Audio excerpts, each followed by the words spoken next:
নমস্কার বন্ধুরা, সিরিয়ালের সাতকাহন চ্যানেলে আপনাদের স্বাগত জানাই। চলে এসেছি তারে ধরি ধরি মনে করি সাতকাহন নিয়ে। দেখা যাচ্ছে গোরা তো নিজের রুমে এসেছে। ভেসেছি ভাব তরঙ্গে, দেখেছি কতই রঙে। ভেসেছি ভাব তরঙ্গে, দেখেছি কতই রঙে। সুজনের সঙ্গে হবে দেখা শোনা, তারে আমার আমার মনে করে আমার হয়ে আর হলো না। দেখেছি দেখেছি মানে গোরার মনে খুব চিন্তা চলছে। বসে বসে নিজের মনেই বলছে যে অদ্বিতীয়া চলে গেল আমাকে সব দায় মুক্ত করে, কিন্তু আমি ওকে কেন ভুলতে পারছি না। বড় ফাঁকা লাগছে যে এই রুমটা। এইসব মনে মনে মনে মনে বলেনি, জোরে জোরেই বলছে। নিয়ে ওর মা তখন জানলার কাছে এসে দাঁড়িয়ে শুনছে সব কথা। মানে গোরা বলেই যাচ্ছে মিস করছে তো নিশ্চয়ই অদ্বিতীয়াকে। আর এদিকে অদ্বিতীয়াও নিজের রুমে মিস করছে গোরাকে, গোস্বামী বাড়িকে। নিয়ে তারপরে কুন্তল এলো, বলছে কী হয়েছে তালই মা? গোরাদা কী বলছে? বলছে ওই মেয়েটার জন্য মন খারাপ করছে মনে হয়, অতদিন ছিল তো তো সেই জন্যেই চলে গেছে, ফাঁকা লাগছে ওর। তবে রূপের মতন দেখতে তো মায়া পড়ে গেছে। তবে ওই মেয়েকে আমি আর ঢুকতে, একবার যখন ও গেছে আর ঢুকতে দেব না। আমি ওই মেয়েকে আর গোরার ঘাড়ে চেপে বসতে দেব না। ও মায়া আমি কাটিয়ে দেবো আর তোর সাথেই গোরার বিয়ে দেব। এইটা শুনে তো কুন্তল একদম আনন্দে আটখানা। এদিকে দেখা যাচ্ছে দিতি নিজের রুমে আছে আর নিজের মায়ের সঙ্গে কথা বলে যাচ্ছে যে মা, আমার এইখানে আন্তরিক বলতে খালি বাবাকেই মানে ড্যাডকেই মনে হচ্ছে, আর কারোর উপর আন্তরিকতার ছিটে ফোটা নেই। অথচ ওদেরকে আমি খুব মিস করছি, গোস্বামী বাড়িকে খুব মিস করছি। এইসবই বলে যাচ্ছে। আমি কি করব, আমার খুব কষ্ট হচ্ছে মা।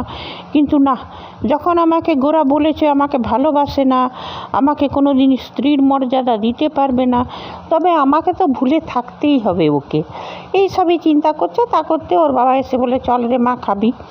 নিয়ে তারপরে ও খেতে এলো। বলছে ড্যাড আমার কিছু খেতে ইচ্ছে করছে না। বলছে না, সে কি করে হয়? এসে থেকে তুই কিচ্ছু মুখে দিসনি, সেটা কি করে হয়? তুই না খেলে আমি খেতে পারি? নিয়ে তারপরে সবাই মিলে দেখছে পুলস্ত, হিয়া, ওই শালিনী, ওর সৎমা সব বসে আছে। আর শম্ভুদা ওই বুড়ো কাকা খাবার দিচ্ছে সবাইকে। শম্ভুদা খাবার দাও। বলছে হ্যাঁ। নিয়ে বলছে দিতিমা, আজ আমি তোমার পছন্দের বিরিয়ানি বানিয়েছি, দেখো নিজের হাতে বানিয়েছি, সার্ভ করে দিচ্ছে, সবাইকে সার্ভ করে দিচ্ছে। দিদি বললো না না না, ওটা আমি খাবো না, আমি ননভেজ খাই না। বলছে সে কী রে মা? বলছে হ্যাঁ ড্যাড, আমি আজকাল ননভেজ খাই না, ওইটা আমি খেতে পারবো না। হ্যাঁ, তখন বলছে তাহলে দুটো লুচি ভেজে দিই। ওই শম্ভুদা বলছে, বুড়ো বলছে না না, ঘরে মুড়ি টুড়ি আছে, সেটাই বরং আমার রুমে পাঠিয়ে দিও, আমি খেয়ে নেব। উনি বলছে মা, তুই না খেলে তোর ড্যাড কি খেতে পারে? আমি খেতে পারবো না রে মা, তুই না খেলে আমারও খাবার গলা দিয়ে নামবে না। করে ওই জলটা রাখা ছিল টেবিলে, ওই এক গ্লাস জল খেলো। আর জল খেয়েছে আর দিদি সিঁড়ি দিয়ে উঠতে যাচ্ছিল নিজের রুমে। নিয়ে ওর বাবার কেমন যেন করতে লাগলো, সোফাতে বসে পড়লো। ড্যাড ড্যাড কী হয়েছে? শালিনী পুলস্ত কী করেছে? ওই জলে আগেই হার্ট অ্যাটাক হবার ওষুধ মিশিয়ে রেখেছে, যে ওইটা খেলেই হার্ট অ্যাটাক হবে। মানে তারপরে হয়তো ওর বাবাকে দুনিয়া থেকে সরিয়ে দিদিকে বিয়ে করে দিদির সম্পত্তিটা নিজের নামে করে তারপরে হয়তো দিদিকেই মারবে। সেই ছক সাজিয়ে রেখেছে পুলস্ত, শালিনী আর হিয়া। নিয়ে তারপরে বলছে কী হলো কী হলো? বলছে হিয়া হিয়া তুমি ডাক্তার ডাকো, তুমি অ্যাম্বুলেন্স ডাকো। নিয়ে বলছে ড্যাড কী হলো? ও দ্বিতীয় এসছে, ড্যাড কী হলো? ড্যাড তো সেন্সলেস। তারপরে হিয়া এসে বললো যে হ্যাঁ অ্যাম্বুলেন্স এসে গেছে। নিয়ে তাড়াতাড়ি ওরা নিয়ে যেতে লাগলো। তো দিদি যখন যাচ্ছে তো সৎ মাটা বলছে না, তুমি যাবে না, তোমার জন্যে তোমার ড্যাডের আজ এই অবস্থা, যখন থেকে এসছো তখন থেকে এটা খাবো না, ওটা করবো না, এই করবো না করে তোমার ড্যাডকে তুমি একদম পরেশান করে দিয়েছো, তুমি একদম যাবে না। নিয়ে তারপরে ওর চলে গেল। নিয়ে হিয়া বলছে তুই একদম যাবি না, তুই এসে নিয়ে তুই ড্যাডের এই অবস্থা হলো। হ্যাঁ, নে মাইন্ডে বলে নিয়ে হিয়াও চলে গেল। নিয়ে পুলস্তও গেল। এ নিয়ে পরে ও একাই দাঁড়িয়ে, তার শম্ভুদা বলছে কিচ্ছু হবে না সাহেবের, কিচ্ছু হবে না, দিতিমা কিচ্ছু চিন্তা করো না, ভগবান আছেন, সব দেখছেন, ঈশ্বর আছেন, ঈশ্বরকে ডাকো, কিচ্ছু হবে না। এদিকে দেখা যাচ্ছে যে গোরা সেই মহাপ্রভুর মন্দিরে, যেখানে ফুল মুরারি কাব্য লেখা ছিল, সেই মন্দিরে এসেছে। এসে নিয়ে পরে ওই ফুল মুরারি কাব্যটার দিকে নিয়ে তারপরে দেখা যাচ্ছে ও বসে বসে চিন্তা করছে যে আমি দিদিকে বিপদের মুখে ঠেলে দিলাম, এইসবই চিন্তা করছে। কিন্তু ফ্ল্যাশব্যাকে দেখা যাচ্ছিল, এখন এইটা স্পষ্ট হলো না কি এগুলো কি গোরা দেখতে পাচ্ছিল না কে দেখতে পাচ্ছিল। দেখা যাচ্ছে যে সেই মানে সেই 500 বছর আগে ফুল দেবদাসী আর মালার কথা, মানে ফুল দেবদাসী আর মালা তো যমজ বোন ছিল, তো মালাকে এখন ওরা ফুল দেবদাসী মনে করে আগুনে বলেছে পুড়িয়ে মারবো। নিয়ে পরে চারিদিকে আগুন দিয়েছে। সাধু বলছে হ্যাঁ, মনুষ্যী হয়ে তুই, মানবী হয়ে তুই ঈশ্বরের মানে উৎসর্গ করেছিস নিজের জীবনটাকে কৃষ্ণের চরণে, আর তুই কি কোনো মানবকে ভালোবাসছিস, মানবের হবি, এই স্বপ্ন দেখেছিস? এইটা হচ্ছে মহাপাপ। একজন দেবদাসী যদি কোনো মানুষকে ভালোবাসে বা বিয়ে করে, সেটা অনেক পাপ, একে পুড়িয়ে মারা হোক। আর এদিকে আমরা তো প্রথমে ভেবেছিলাম যে রূপেই পুড়িয়ে মেরেছিল, কিন্তু না, এটা মানে রূপেই ছিল, মালাই ছিল রূপ, আর দিতি হচ্ছে আসল যে ফুল দেবদাসী, সেই হচ্ছে দিতি। আর এখন বুঝতে পারছি যে রূপ কেন আগুনকে ভয় পেত। ওকে তো আগের জন্মে, পূর্বজন্মে পুড়িয়ে মারা হয়েছিল। ও তো রূপ যে ছিল, ও তো দিতির মানে ফুল দেবদাসীর যমজ বোন ছিল। যাই হোক, আর যে ফুল দেবদাসী সে এখন গাছের আড়াল থেকে সব দেখছিল। বলছে বোন, আমার জন্যে তোকে মরতে হলো, তুই আমার মতন দেখতে, সেই জন্যে তোকে মরতে হলো না। হ্যাঁ, এমনিভাবে খুব আফসোস করছে ও। সেই সময় অক্ষয়, মানে এই জন্মে যে পুলস্ত, সেই এসছে।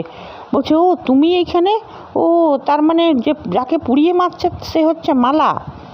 হ্যাঁ, নিয়ে তারপর বলছে আচ্ছা, তাহলে মানে মালাকে পুড়িয়ে মারা হচ্ছে আর তুমি এইখানে, তাহলে তো তোমাকে আমার হতে কেউ আটকাতে পারবে না করে হাত ধরেছে। বলছে ছেড়ে দাও আমাকে, আমি যে তোমার সব, তুমি এইগুলো করে মালাকে পুড়িয়ে মারছো, তোমার কথাতে এরা মালাকে পুড়িয়ে মারছে, দাঁড়াও, তুমি এদেরকে সাধুদেরকে সব বলে দিয়েছো, দাঁড়াও আমি এখন মুরারিকে বলছি।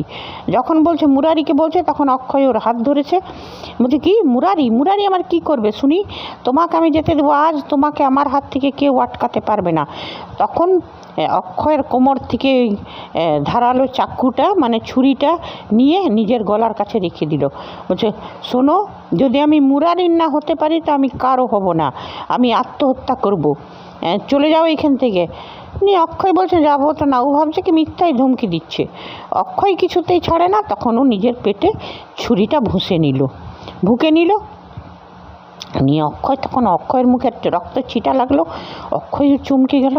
হ্যাঁ, এটা তো ভয় পেয়ে গেল অক্ষয়। নিয়ে তারপরে তো কিলো এই সব দেখা যাচ্ছিল। তারপরে গোরা সেই মহাপ্রভুর মন্দিরে বসে আছে। নিয়ে তারপর তাকিয়েছে তো সেই ত্রিকালদর্শী সাধুরা। নিয়ে ত্রিকালদর্শী সাধুগুলো বলছে তোর এত দর্প, এত অহংকার, নিজের ভালোবাসা, নিজের ভালো লাগাকে বেশি দাম দিলি, মহাপ্রভুর ইচ্ছাকে কিচ্ছু দাম দিলি না, মেয়েটাকে মৃত্যুর মুখে ফেলে দিলি, মেয়েটাকে তুই বিপদে ফেলে দিলি, তুই রক্ষা করলি না, তোর নিজের ভালোবাসা, নিজের ভালো লাগা, এইগুলোকেই তুই বেশি দাম দিলি। তোর এত অহংকার যে মহাপ্রভুর ইচ্ছাকে তুই অমান্য করিস।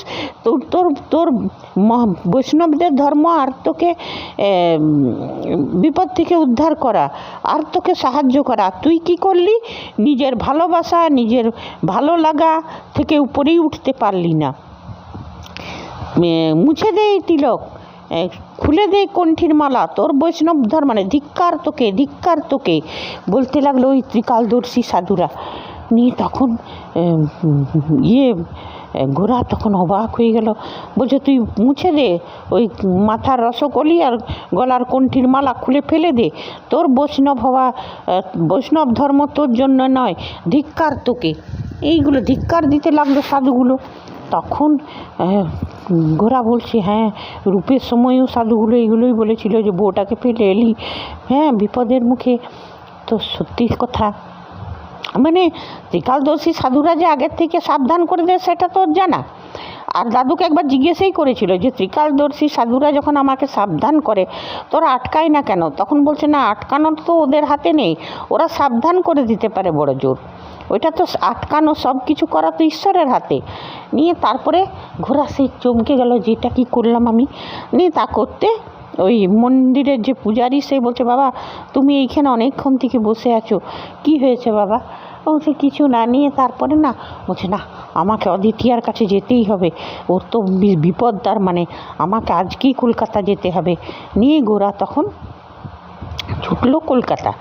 আর এদিকে দিদিকে তো যেতে দিল না, দিদি নিজের রুমে আছে, তা করতে পুলস্ত এলো। নিয়ে পুলস্ত এসে বলছে, দিদি আঙ্কালের বেশি ক্রিটিক্যাল অবস্থা। তখন বলছে আমি যাব। বলছে হ্যাঁ হ্যাঁ চলো, তোমাকে নিতেই এসছি। নিয়ে বলছে ঠিক আছে আপনি বাইরে যান, তারপর আমি আসছি। নিয়ে পুলস্ত বাইরে বলছে, এখন তুমি বাইরে, এখন তোমাকে সোজা মন্দিরেই নিয়ে যাব আমি, হসপিটালে তো নিয়ে যাব না। ওইখানে গিয়ে তোমাকে বিরক্ত করব, তারপরে তোমার সাথে আমি মানে রাত্রিবাস করবে আর কি, আর তারপর তোমাকে মেরে ফেলবো, আর সব সম্পত্তি আমার হবে। এই সব চিন্তা করছি। নিয়ে পরে দিতি বললো নিয়ে এলো। নিয়ে পরে গাড়িতে দেখা যাচ্ছে যে ওই এর সঙ্গে পুলস্তর সঙ্গে দিতি বসে আছে। বলছে এইখান থেকে তো 8 ঘন্টার রাস্তা, একটু তাড়াতাড়ি চালান না গাড়িটা, ওকে তো মন্দিরে নিয়ে যাচ্ছে। আজকে তো এতটাই দেখালো। আর প্রিক্যাপে দেখলাম যে মন্দিরে যখন ওকে এবার বিয়ে করতে যাবে, দিতি বলছে আমি গোরাচাঁদ গোস্বামীকে ভালোবাসি, আমি ওর স্ত্রী, তোমাকে আমি বিয়ে করব না, করে ওকে ছুঁড়ে আর উঠে দাঁড়িয়েছে। আর সেই সময় হ্যাঁ দিতি কোথা থেকে একটা চাকু নিয়ে আর বলছে নিজের গলাটা নিজেই কেটে নেবে যদি জবরদস্তি করে। তো তা করতে গোরাচাঁদ উপস্থিত হাজির।